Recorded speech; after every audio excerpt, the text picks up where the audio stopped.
আসসালামু আলাইকুম ওয়া রাহমাতুল্লাহি ওয়া বারাকাতুহু। সম্মানিত দর্শক শ্রোতা মণ্ডলী, আজকে আমি অত্যন্ত গুরুত্বপূর্ণ একটি দোয়া নিয়ে আপনাদের সামনে উপস্থিত হয়েছি। এই দোয়াটি প্রতিদিন সকাল এবং সন্ধ্যায় 7 বার করে পাঠ করতে হবে। অতি সংক্ষিপ্ত একটি দোয়া, কিন্তু এর ফজিলত সংক্রান্ত একটি হাদিস পাওয়া যায় যে রাসূলুল্লাহ সাল্লাল্লাহু আলাইহি ওয়াসাল্লাম বলেছেন, তোমরা আল্লাহর নিকট পানা চাও কঠিন বালা মুসিবত থেকে, দুর্ভাগ্যের আক্রমণ থেকে, ক্ষতিকারক ফয়সালা থেকে এবং দুশমনের আনন্দ উল্লাস থেকে।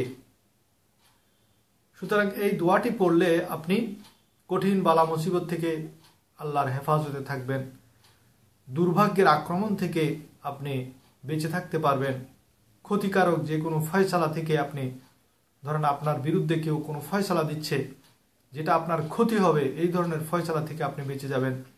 এবং আপনার কোনো ক্ষতি দেখে দুশমন, আপনার শত্রুরা আনন্দ উল্লাস করে, এই ধরনের আনন্দ উল্লাস করতে পারবে না। আপনার কোনো ক্ষতি দেখে আপনার দুশমনেরা, তা থেকে আপনি হেফাজতে থাকতে পারবেন। আসুন দোয়াটি শুনে নিই। আল্লাহুম্মা ইন্নী আউযু বিকা মিন জাহদিল বালাই ওয়া দারকিশ শাকাই ওয়া সুইল কাদাই ওয়া শামাতাতিল আ'দা। আল্লাহুম্মা ইন্নী আউযু বিকা মিন জাহদিল বালাই ওয়া দারকিশ শাকাই ওয়া সুইল কাদাই ওয়া শামাতাতিল আ'দা।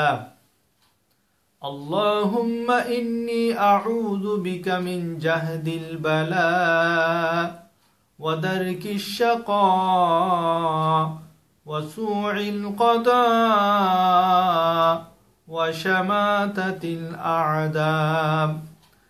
اللهم إني أعوذ بك من جهد البلاء ودرك الشقاء وسوء القضاء وشماتة الأعداء। অর্থাৎ, হে আল্লাহ, আমি আপনার আশ্রয় প্রার্থনা করছি বালা মুসিবতের কঠোরতা থেকে, দুর্ভাগ্যের শিকার হওয়া থেকে, মন্দ তকদির থেকে এবং আমার মুসিবত দেখে শত্রুদের খুশি হওয়া থেকে। সুতরাং এই দোয়াটি আপনি সকালে 7 বার পড়বেন, সন্ধ্যায় 7 বার পড়বেন, তাহলে সকল বলা মুসিবত, দুর্ভাগ্যের আক্রমণ এবং মন্দ তকদির এবং মুসিবত দেখে শত্রুদের খুশি হওয়া থেকে আপনি বেঁচে থাকতে পারবেন। আল্লাহ রাব্বুল আলামিন আমাদেরকে আমল করার তৌফিক দান।